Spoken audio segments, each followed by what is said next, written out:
Hello students. सो आज हम discuss करने वाले हैं एक ऐसा टॉपिक जो आई थिंक बहुत सारे स्टूडेंट्स के लिए सबसे इम्पोर्टेंट टॉपिक है। एक ऐसा टॉपिक जो हम अपने स्कूल डेज से अपने टीचर से पूछते आ रहे हैं, करेक्ट।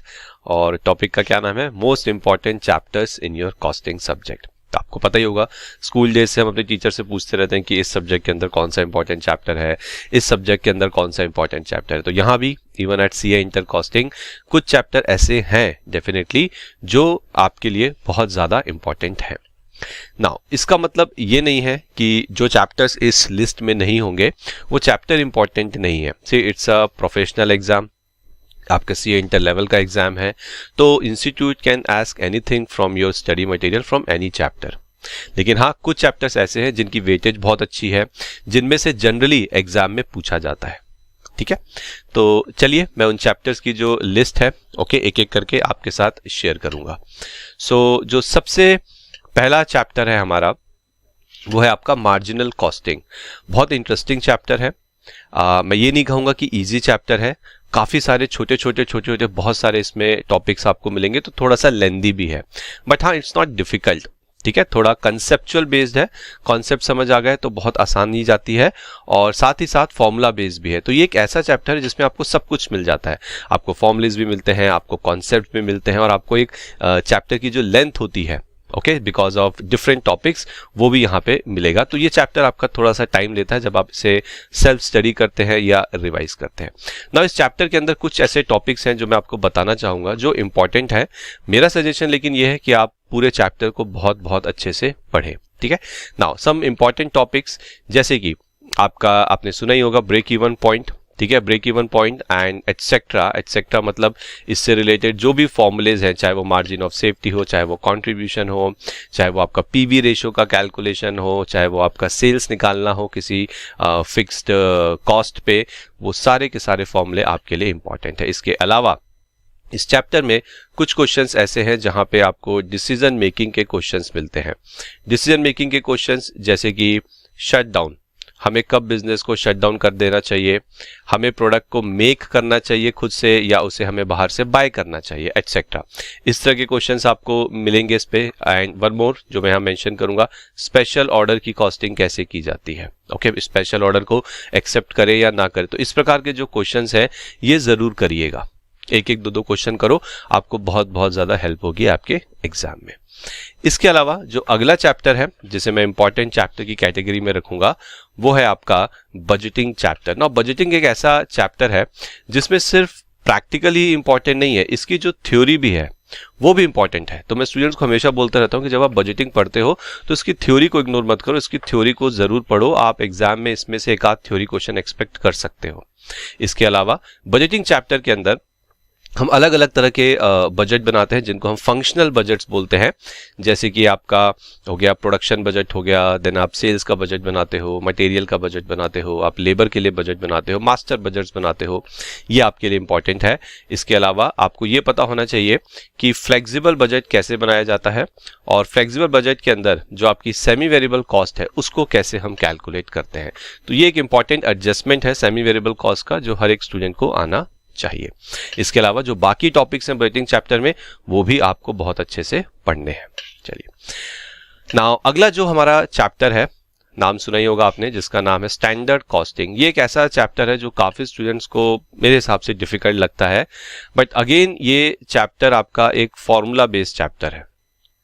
इसमें आपको नंबर ऑफ फॉर्मुलेज मिलेंगे।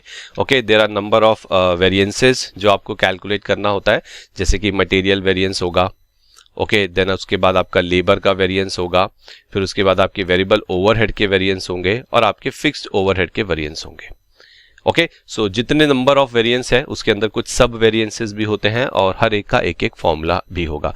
तो नंबर ऑफ फॉर्मूलास, तो मेरा यहाँ पे सजेशन ये है कि इस चैप्टर के अंदर कोई भी वेरिएंस को आप बिल्कुल मत छोड़िए, चाहे वो आसान लगे चाहे वो आपको डिफिकल्ट लगे। जो आसान है उसको जल्दी करो, जो डिफिकल्ट लगता है उस पर थोड़ा सा टाइम लगाओ। जनरली स्टूडेंट को ये फिक्स्ड ओवरहेड थोड़ा सा ट्रिकी और डिफिकल्ट लगता है। ओके, और इन हर एक वेरिएंस के जो फॉर्मूलेज हैं, ठीक है, उस फॉर्मूलेज का लॉजिक क्या है वो आपको बहुत अच्छे से समझना है और फॉर्मूले को अपने माइंड में रखना है। बस यही है इस चैप्टर में। अगर आपने फॉर्मूलेज अच्छे से कर लिए, आपने हर एक तरह का वेरिएंस देख लिया, कुछ क्वेश्चंस प्रैक्टिस कर लिए, तो आपको बहुत ज्यादा मदद मिलेगी एग्जाम में। अगला जो चैप्टर है मेरी लिस्ट में वो है आपका मटेरियल कॉस्टिंग। अच्छा, अभी तक हमने 3 चैप्टर्स देखे, एक हो गया मार्जिनल, बजटिंग और स्टैंडर्ड, और चौथा चैप्टर है आपका मटेरियल कॉस्टिंग। तो मटेरियल कॉस्टिंग के अंदर हर एक स्टूडेंट को ये पता होना चाहिए कि ईओक्यू कैसे निकाला जाता है, that is economic order quantity. आपको इन्वेंट्री के जो डिफरेंट लेवल्स होते हैं, जैसे कि maximum level, minimum levels, average stock level, इसके फॉर्मूलेस पता होने चाहिए। आपको इन्वेंट्री का वैल्यूएशन करना आना चाहिए, चाहे वो फीफो मेथड हो, चाहे वो लीफो हो, चाहे वो वेटेड एवरेज मेथड हो। चलिए, इसके बाद के जो चैप्टर है वो है आपका लेबर कॉस्टिंग। तो लेबर कॉस्टिंग भी एक सिंपल चैप्टर है। यहां पे आपको ये पता होना चाहिए कि लेबर कॉस्टिंग के अंदर जो प्रीमियम वेज सिस्टम है, प्रीमियम वेज सिस्टम यानी कि इसको बोनस सिस्टम भी बोलते हैं हम, इसके अंदर 2 फॉर्मूले आपने पढ़े होंगे, आपको याद होगा। एक है आपका हेल्से सिस्टम और एक है आपका रोवान सिस्टम। ओके, सो हेल्से और रोवान, ये 2 बहुत ही इंपॉर्टेंट फॉर्मूलेज हैं, सिस्टम्स हैं वेज पेमेंट के, जिसके अंदर हम अपने लेबर को बोनस देते हैं। तो इसके जो फॉर्मूले हैं ये आपको बहुत अच्छे से समझ में आने चाहिए। इसके अलावा आप यहाँ पे एक और टॉपिक है जिसको मैं नाम देता हूं लेबर टर्नओवर का, ये भी बहुत अच्छे से देखिएगा। इसके अलावा जो बाकी टॉपिक है, इसका मतलब ये नहीं कि वो इंपॉर्टेंट नहीं है, वो भी आपको देखने हैं। बस जब आप लेबर कॉस्टिंग करोगे तो पहले इनको देख लेना और फिर आप उन टॉपिक्स पे आ जाइएगा। चलिए आगे बात करता हूं मैं अगले चैप्टर की, ओवरहेड्स की। ओवरहेड एक ऐसा चैप्टर है जिसमें आधा चैप्टर बहुत ही आसान है, एक बिल्कुल मोनोटोनस प्रोसेस है जिसको हम बोलते हैं स्टेप्स ऑफ ओवरहेड डिस्ट्रीब्यूशन, जिसमें हम एलोकेशन, अपोर्शनमेंट, रीअपोर्शनमेंट, एब्जॉर्प्शन ये समझते हैं। ठीक है, तो ये एक इट्स अ प्रोसेस, बहुत आसान है, अलग अलग तरीके से कर सकते हो आप, अलग अलग मेथड्स हैं। और उसके अलावा इसके अंदर एक टॉपिक है जिसको हम बोलते हैं अंडर स्लैश ओवर एब्जॉर्प्शन, जिसके अंदर आप सप्लीमेंट्री रेट के बारे में पढ़ते हैं। ओके, और अंडर ओवर एब्जॉर्प्शन का क्या ट्रीटमेंट है आप उसके बारे में भी पढ़ते हैं।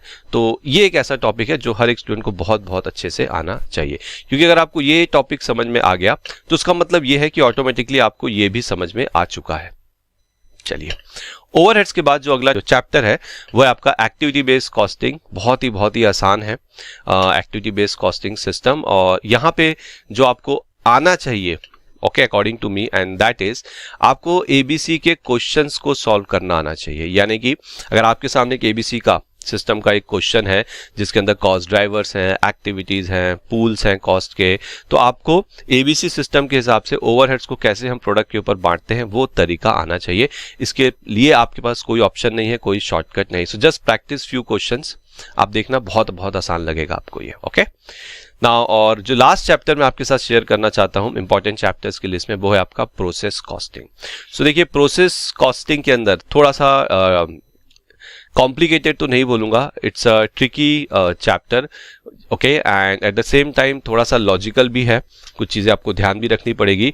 तो प्रोसेस कॉस्टिंग के अंदर आपको ये पता होना चाहिए कि प्रोसेस अकाउंट कैसे बनाया जाता है। ओके, उसके अलावा आपको ये पता होना चाहिए कि ये इक्विवेलेंट यूनिट्स का कॉन्सेप्ट क्या है, और हम स्टेटमेंट ऑफ ईयू यानी कि इक्विवेलेंट यूनिट कैसे प्रिपेयर करते हैं। ओके, स्टेटमेंट ऑफ ईयू कैसे बनाया जाता है, उसके बाद हम कॉस्ट को कैसे अपनी इक्विवेलेंट यूनिट्स के ऊपर बांटते हैं। तो देखिए, इसका भी बहुत आसान तरीका है, और वो ये है कि प्रैक्टिस। ओके, तो प्रोसेस हो गया और एबीसी हो गया, ये कुछ ऐसे चैप्टर्स है जहां पे जितना आप प्रैक्टिस करोगे ना, ट्रस्ट मी, उतना आपके कॉन्सेप्ट वहां पे क्लियर होते जाएंगे। तो ये 8 चैप्टर्स थे जो मैंने आपके साथ शेयर किए, process costing, ABC, overheads, labour costing, standard, material and marginal and budgeting chapter, जो आपके सीए इंटर कॉस्टिंग में इंपॉर्टेंट है। इसके अलावा हमारी जो परफेक्ट प्रैक्टिस बुक है ना, परफेक्ट प्रैक्टिस बुक के बारे में अगर मैं आपको बताऊं, इसको हम पीपी बुक बोलते हैं शॉर्ट में। यहाँ पे नंबर ऑफ क्वेश्चन है, हर एक चैप्टर के आपको 30, 40, 50 तक क्वेश्चंस मिल सकते हैं। इतने क्वेश्चन है कि अगर आप इनको प्रैक्टिस कर लो तो आप ये मानो कि आपने हर एक प्रकार का क्वेश्चन कर लिया है। ये बुक आप जरूर लीजिए, and definitely it's going to help you. Okay, thank you.